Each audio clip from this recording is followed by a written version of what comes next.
Be turning in your Bibles this morning to Acts chapter 9. And as the Christmas season is over, we are back in the book of Acts. And probably will be until Easter season comes, and then we'll be out of it for a couple of weeks, and then we'll be right back in. We've got a long ways to go as we go through here. The title of today's message is I'll Believe It When I See It. And I think that's a sentiment that most of us have experienced and expressed at one time or another. And I remember, it's been 6 or 7 years ago, maybe longer, time flies. But I was talking to my folks. They were up here visiting.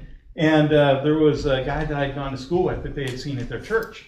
And it was a church they had just started going to. And he asked them about me, and they told him that they were coming up to see me.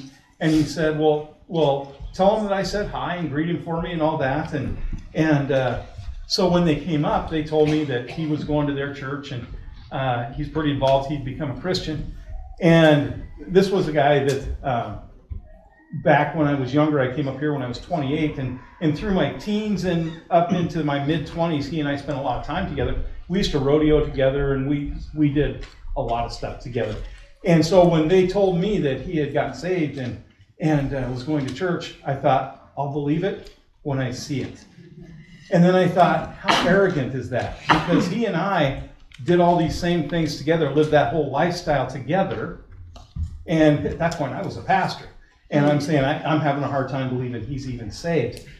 But that's just something that often comes to our minds. I'll believe it when I see it. And I have since run into him and seen it, so I believe it. But in John chapter 20 and verse 29, and you don't have to turn there, but Jesus had appeared to the disciples. It was after his crucifixion. And Thomas had earlier said, the other disciples had told him that Jesus was alive. And basically he said, I'll believe it when I see it. I want to be able to touch those wounds. I want to be able to see them myself. And then Jesus showed up and he told Thomas, if you want to touch the wounds, you can. But Jesus told him, blessed is he who believes without seeing. It's good that you believe because you have seen, but blessed is he who believes without seeing. But Jesus understands well the human psyche. And that's why in John chapter 13 and verse 35, Jesus said, by this all men will know that you are my disciples, that you love one another, an outward love for one another. They're not going to know just because you wear a church t-shirt, because you use all the church words, or you know the secret handshake.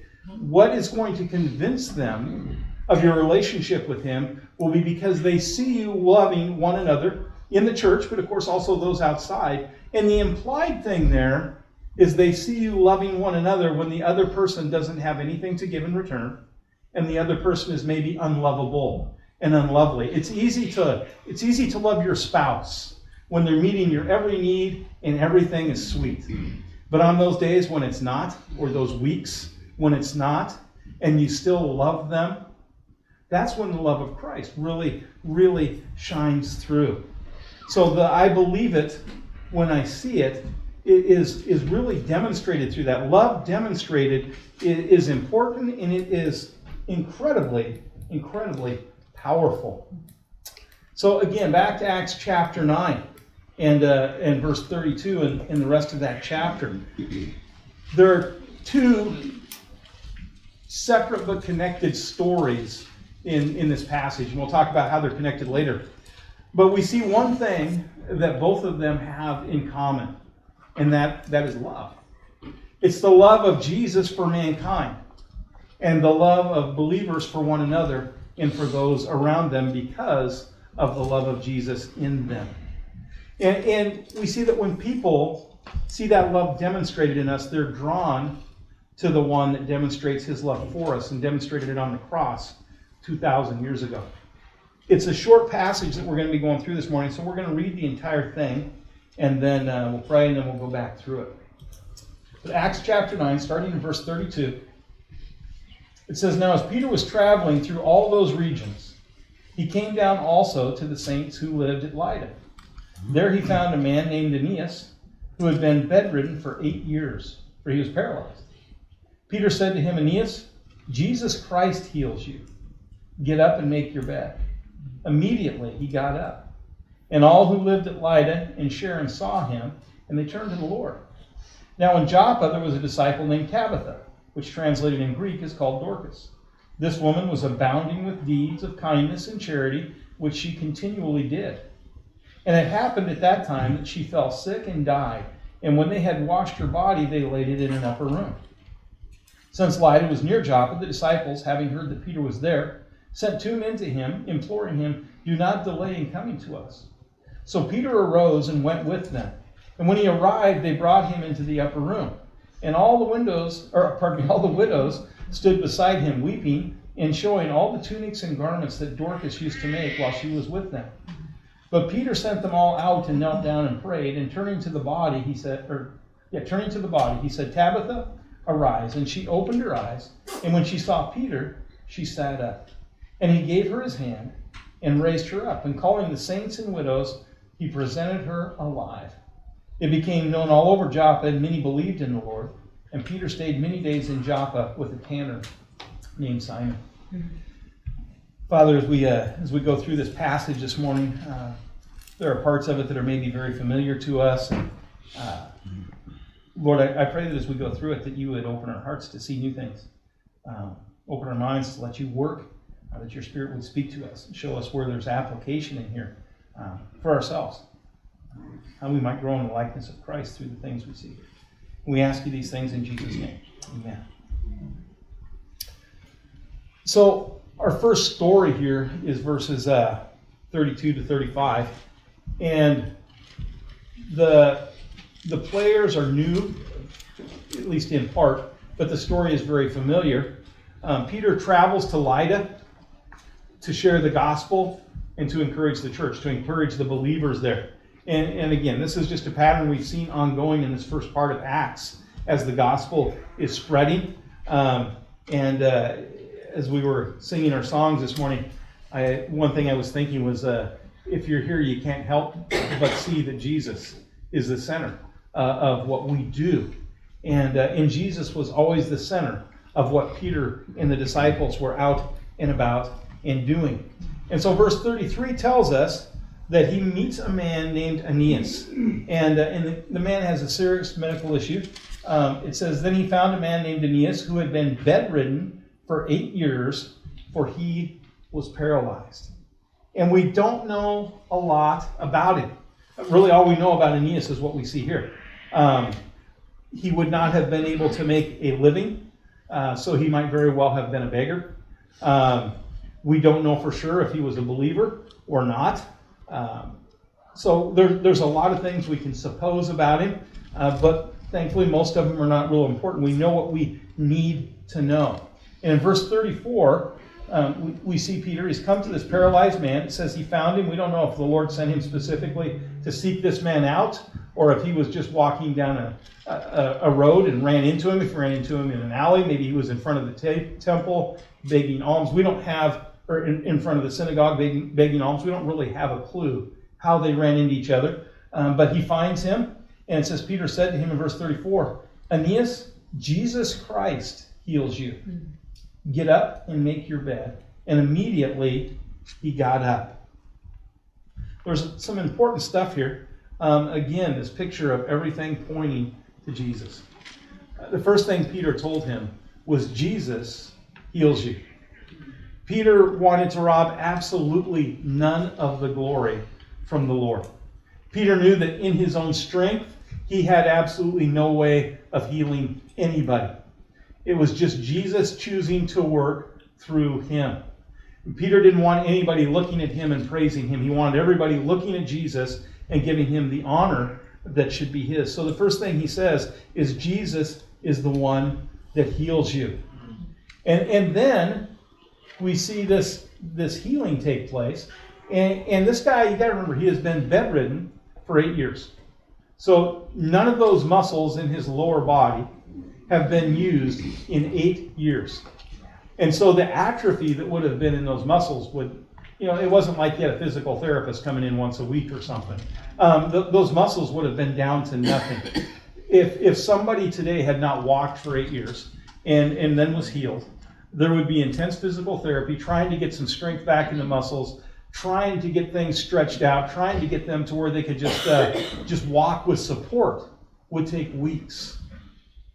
But so obvious that it's supernatural, it's Jesus at work. This guy, it says, immediately gets up.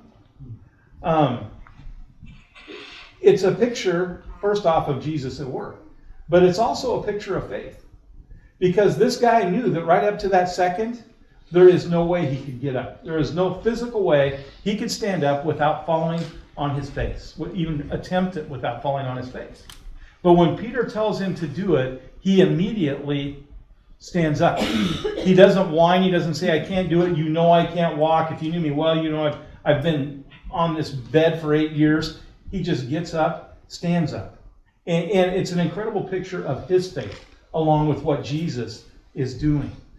And then in verse 35, we see this is all happening probably in a very small little bubble, so to speak. It's Peter and it's this guy, maybe nobody else around, maybe just a few people. It's not like anybody knew what was going to happen, so there wouldn't have been a lot of attention in one place. It wasn't an event. But the results go far outside that little bubble. Excuse me. Verse 35 says, all who lived in Lydda and Sharon was the surrounding area, they saw him and they turned to the Lord. They saw the power of a work of Jesus, his love demonstrated to an individual, shared through Aeneas, getting up and walking. Again, it's not that they saw the healing itself, they saw the result of that. They didn't see the act, but they saw the result of it. They saw the change in Aeneas' life. Just like when I went back to my folks' place and I saw this guy that I used to hang out with, and I saw the change in his life. And I'm sure when they told him I was a pastor in Alaska, he was just as amazed that I was pastoring a church as I was amazed that he was going to church. But I got there and I saw the change in his life, and I could see that it was real. People saw the change in this man's life. Peter just came on the scene. But these other people, they had been living with this guy. People didn't move around a lot then. And so they had been around this man for probably most of that 8 years that he had been bedridden. They knew his story. They knew his life. And they see this huge change. And when they saw the result of what Jesus had done in his life, it changed their own lives. Seeing what he could do in the life of someone else drew them to a relationship with him that they might see what he could do in their own lives. They had seen it and they believed it, and now they acted on it. And Jesus gave Aeneas freedom. He gave him freedom from his paralysis. And we all want freedom from something. Everybody here wants freedom from something. Everybody you know wants freedom from something. It might be fear. It might be addictions. It might be loneliness. It might be emotional pain. That freedom is found in the love of Jesus. And for long term, it's not found anywhere else. The drugs, the alcohol, they can numb you to forget the needs, to forget the pain for a little while. But when the pain comes back, it's just more intense. Only Jesus can bring us that freedom and his love expressed to us. There was a similar story in Acts chapter 3 that we went through. We're not going to go back and read that whole thing again, but Peter and John were going up the gate to go into the temple. A man was begging alms. They said, we don't have any money that we can give you, but what we do have is healing in Jesus Christ. And they spoke to him, and he was healed. And it says that he jumped up and he was walking and leaping and praising God. And we don't know, it doesn't say that Aeneas here walked and leapt and praised God, but it was very obvious that through his healing, other people saw that God had been at work in his life, and it had an impact on him. So he was excited, I am sure, for other people to see this. So let me ask you, do you excitedly show people the difference that Jesus, his love expressed to you, has made in your life? Because when people see it, they will believe it. And when they see it, you will have the opportunity to tell them about him. And our second story starts in verse 36, and honestly, it's my favorite of the two. I could skip the Aeneas story if we skip through chunks, and I could just go right to the Tabitha story and spend twice as long on it. But I love the story of Tabitha here. We're going to take a look at her life. We just have this little block of it. Her name in Hebrew was Tabitha. Her name in Greek was Dorcas.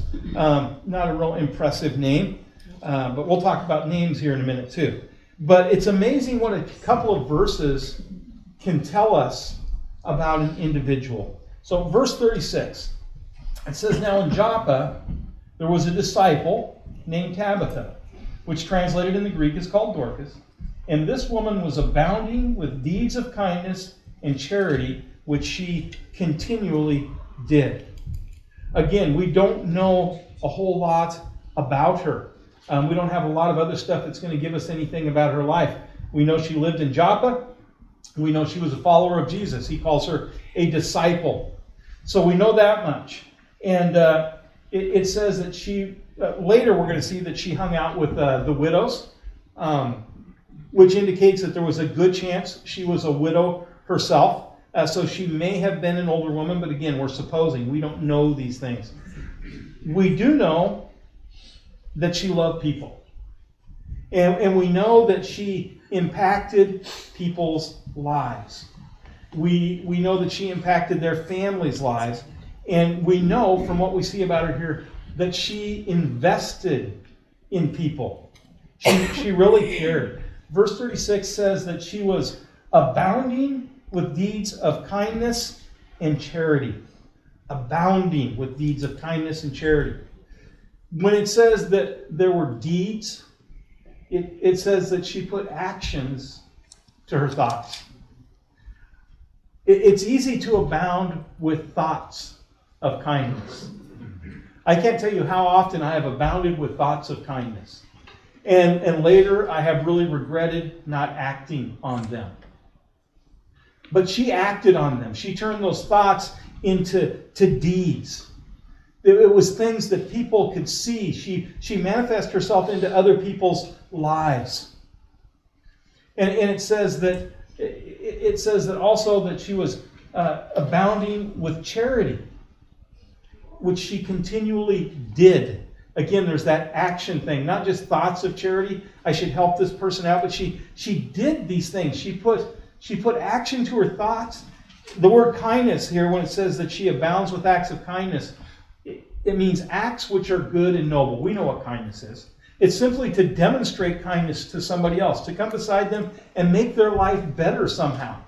It's going to have a lot of different faces because people have different needs. And individuals' needs change from day to day. So you can come beside somebody and see their need and express kindness to them in one way today, and tomorrow it might be a completely different thing, a completely different act.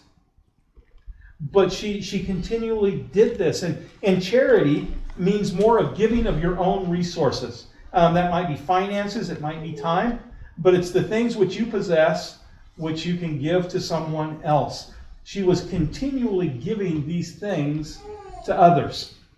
You know, I don't know about you, but sometimes it's a lot easier for me to write a check and give somebody some cash than it is to give them my time. My time seems to be one of the things I hold dearest. But she shared, I think every resource that she had was open to others. And it says she was abounding in these things. She was continually doing these things for the benefit of others. It's talking about her lifestyle. This is who she was. This is what she was known by. It wasn't just an isolated thing where, it's Christmas, so she feels like charitable, so she's going to drop something in the Salvation Army kettle, make a meal for somebody or something like that. This was her everyday life. This was what typified her. It was who she was. And now, as I was reading through this, to me, this was kind of the fun part. And I know I get a little off in left field sometimes, so bear with me. We're going to do kind of a biology thing. Her name is Tabitha, or Dorcas, Greek and Hebrew. But what it means in both languages is gazelle. And so I was thinking, why would gazelle fit her?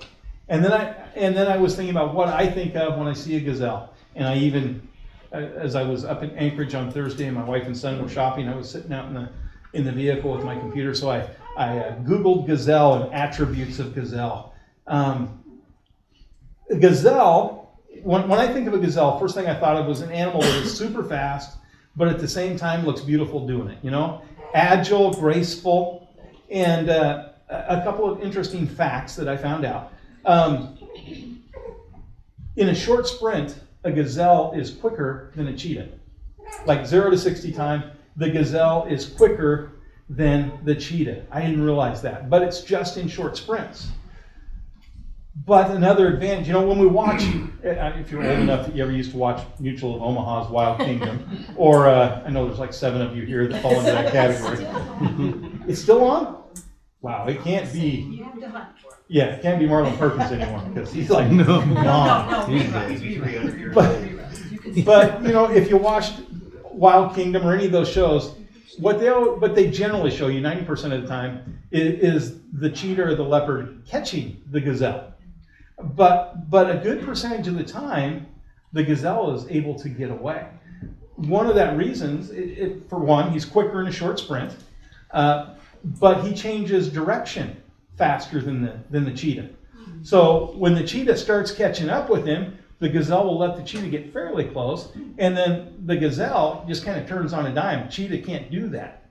And so it gives the gazelle one more little burst where he's got a head start again, an advantage. And so, before he runs out of energy, he can make this happen 4 or 5 times. And so that quick change of direction is one of the advantages he has. It's one of his characteristics. Another thing, they're extremely alert. That's because they don't want to get ate. And so they're very sensitive to their surroundings. They've always got their eyes open, eyes are always moving, very, very vigilant.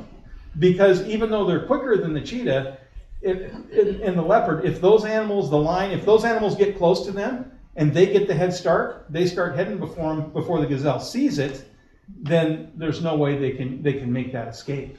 And so they're constantly alert to their surroundings. They're always watching. And so I thought, how does this relate to Tabitha? And a little bit of this, again, supposition, but as we go through here, we can kind of, I think, see that these are probably some characteristics that she had. The gazelle is quick, and I think Tabitha, from what we see here and what we hear, she was always quick to help. When she saw a need, she didn't wait for somebody to beg. She didn't wait for somebody to come to her and say, can you please help me with this? She didn't, hold them at distance for a while and kind of string them out. When she saw a need, she was quick to jump in and see what she could do. She wasn't hanging around thinking about it. She was doing it. She got right in there. But she was also flexible. She had that ability to change directions quickly. And so she's obviously a busy lady. But in the midst of her busyness, when she saw somebody that had a need, she could change directions and go help meet that need. She probably was a lady that I'm guessing was fairly disciplined with her time, kind of had a schedule planned for the day. She had something planned for that afternoon hours. But when she was in the midst of that or heading for that, and she saw or heard of a need, she could quickly use that flexibility to change directions to go meet an immediate need. And then on top of that, I'm betting, was constantly alert. Just like the gazelle, she was sensitive to her environment. She was sensitive to those that were around her. She knew when something was off. She didn't have to wait for them to come to her and say, I'm struggling with this. She could see that something was wrong. She may not have known exactly what it was, but she could see that something was wrong. And so she could start moving toward meeting that need. The gazelle, he doesn't always know something is wrong, but he's got that sense that something's not right. And so he's really watching closely and looking. Well, I think she was probably the same way. She was vigilant. And so she was always watching around her to see who might be in need. Especially in the small community of believers, she probably was really keeping an eye on them to see what was happening in people's lives. It wasn't because she was nosy. It was because she wanted to be available to meet those needs when she could. They will know you're my disciples by your love. The love of Jesus for those around her was manifest through her. And so they believed that love because they could see it in her. Verses 37 and 38 go on to tell us a little bit more about what's happening. It happened at that time that she fell sick and she died. We don't have a clue why or how. But when they washed her body, they laid it in the upper room. And since Lydda was near Joppa, the disciples, having heard that Peter was there, sent 2 men to him, imploring him, do not delay in coming to us. And so we can see here by the way these ladies treated her, that people loved her. And she loved people. She was investing in people. And when you love people and you invest in people, the natural result is people are going to love you and invest in you. There will always be haters, and haters are going to hate. There's no getting away from that. But when you're a lover of people, there will always be people that love you and invest in you. And so these ladies, these widows, were investing in her. And it is wonderful to have faithful friends. They did not just immediately bury her, which was the norm for the time. They were willing to go to great lengths in work and in faith to do all they could to possibly somehow see her healed. Some people believe that they just sent to Peter so Peter could maybe conduct the funeral service. We can't absolutely know what their mind was. But I believe that they had a hope that she could be healed. And it's kind of like the friends that when Jesus was going about and he was healing people, and there was this group that could not get into the house because it was too crowded, and the friends went up on the ceiling, tore off the ceiling panels, and let their friend down through so that Jesus could heal him. Those faithful friends made the difference in that guy's life. It would have been easy for them to say, look, the front door, it's too crowded, we're never going to get in. Sorry, bud. But they went out of their way for their friend to draw him close to Jesus so he can be healed. And we see that same heart in these people here. And in this passage is also where we see these two verses, these two stories tied together. In Joppa, they had heard that Peter was in Lydda. Why had they heard? Why did they send for him? I believe it was because everyone was talking about what Jesus had done through him just a few days ago in the life of Aeneas. They were probably talking about the many people that had given their lives to Jesus because they believed what they had seen when Aeneas walked. And so I think it's because of that, the actions that went on there went far outside the initial bubble. And I believe that's the reason that they sent for Peter. And in verse 39 it says, so Peter arose and he went with them. And when he arrived, they brought him into the upper room. And all the widows stood beside him, weeping and showing all the tunics and the garments that Dorcas had made while she was with them. And I love the picture there because these were women who had just lost somebody that was very, very dear to them. But while they're weeping, they wanted to show Peter all the cool stuff that Tabitha had made for other people. And it was because they wanted to honor her. It was a tribute to her. And it was important to them that other people know who she was. It was important to them that Peter knew who she was. Not just her name, but who she really was. And these things were a picture of that. These things were a tangible picture that they could show him of Tabitha's generosity and of her caring, of the love that she demonstrated to other people. They knew it because they had seen it in action. And now he knew it because of their testimony. And so going on in verses 40 through 42, it says, but Peter sent them all out. And he knelt down and he prayed. And turning to the body, he said, Tabitha, arise. And she opened her eyes. And when she saw Peter, she sat up. And he gave her his hand, and he raised her up, and calling the saints and the widows, he presented her alive. It became known all over Joppa, and many believed in the Lord. I don't know if you've, I'm sure you have. Probably said it yourself. You've heard it, you've probably said it yourself. There is not much we can do but pray. And when we say that, we usually mean there's just not much hope, this is done. Or it's because we feel powerless. Not understanding that that's like the greatest power that we have is prayer. Peter, when he walked in the room, basically, he didn't say it out loud, but what he said is, all we can do is pray. It says that he sent everybody else in that outside, and that is what he did. He prayed. And it says that he prayed and he turned to the body. We need to understand when it says body here, it's not saying person. The life was gone from her. She had died. She was physically dead. But Peter turned to that dead body and he said, Tabitha, arise. And she opened her eyes. She saw Peter and she sat up. Peter prayed. He spoke in faith to her. And Jesus breathed life back into her dead body.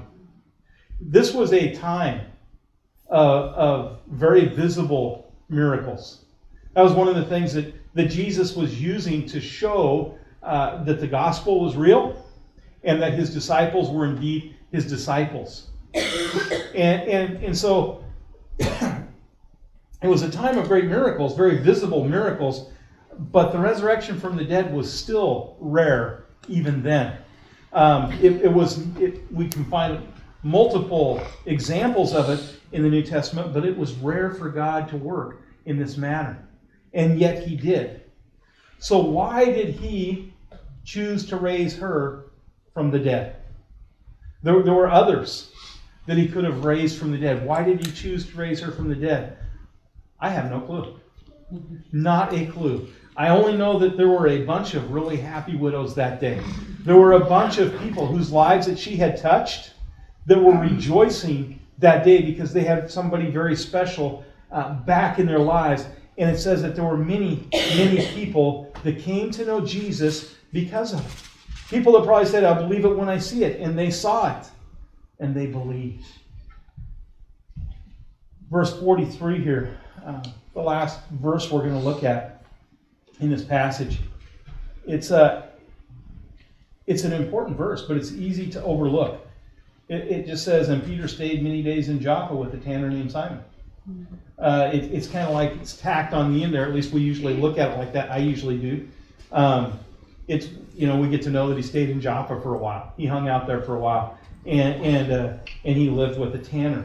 But it's easy to miss some important stuff in this. Tanners in the Jewish culture, and we got a couple people here that are tanners, so no offense, but Jewish in the tanners in the Jewish culture were really looked down upon. They were despised because they were considered unclean, because they worked day in and day out with dead animals, and you weren't supposed to be messing with dead animals.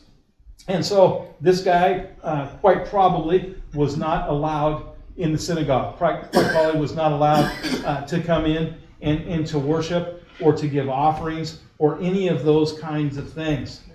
Jewish law stated that tanners had to live at least 75 feet outside of the village because they were constantly ritually unclean because of touching all the dead animals. And so they didn't want anybody to be bumping into them and for that individual to become unclean because they had come into contact with these guys. So they were ostracized almost like lepers. And that probably, while that was a Jewish law, as people came to know Jesus, it was at this point, it was Jewish believers mostly coming to know Jesus. So that probably bled over into the church. And so when Peter went and stayed at this guy's house, it seems like a nothing deal. But what we don't think about was in doing that, he was breaking down a huge cultural barrier. This would have been no small thing for him as a Jewish man to do. It's something he'd have had to really pray about and be led of the Lord to. But he did it. And in doing that, Peter knew if he accepted him, the church probably would.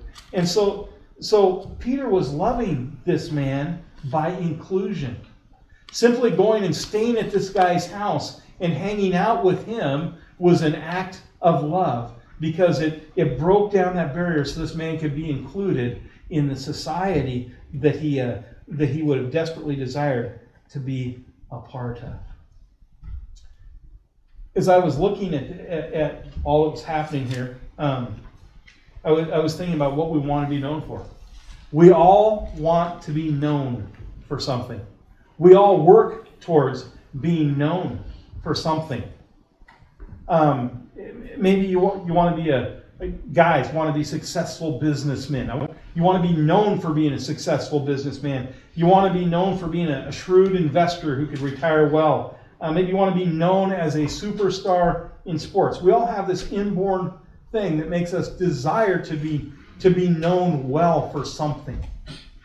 Maybe for ladies, maybe you want to be the lady that really could do it all. That could excel at her career, excel at being a mom, excel at being a wife, do all of those things and do them in an amazing way.